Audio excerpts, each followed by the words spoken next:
పోలీసులు కాకి చొక్కా కాకుండా పసుపు చొక్కాలు వేసి తిరుగుతున్నారని. పసుపు చొక్కాలు కాదమ్మా, బ్లూ చొక్కాలు వేసుకుని తిరిగింది మీ టెన్యూర్లో. గుర్తెచ్చుకో ఒకసారి బాగా.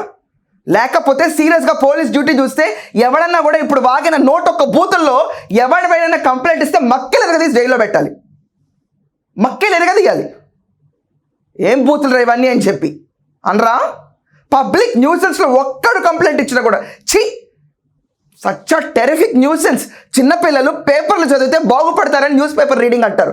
వైకాపా అన్న టెన్యూర్లో వీళ్ళ ఆర్టికల్స్ ప్రింట్ అయినంత కాలం, ఆఖరికి ఈ రోజు కూడా ఎవరన్నా న్యూస్ పేపర్ చదివితే భ్రష్టు పట్టిపోతారు పిల్లలు అనేవాళ్ళు. న్యూస్ పేపర్ రీడింగ్ అన్న హ్యాబిట్ని పక్కన పడేయించాలి పేరెంట్స్. లాస్ట్ 5 ఏళ్ళు మాట్లాడింది అదే. అబ్బా అమ్మ లకారాలు.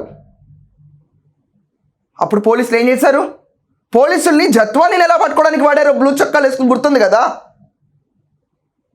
అమరావతి రైతులను ఎంత హింసించడానికి గుర్తుంది కదా. పోలీసులు ఎలా వాడాడు? పరదాలు కట్టుకొని తీసుకెళ్ళడానికి ఎలా వాడాడో గుర్తుంది కదా.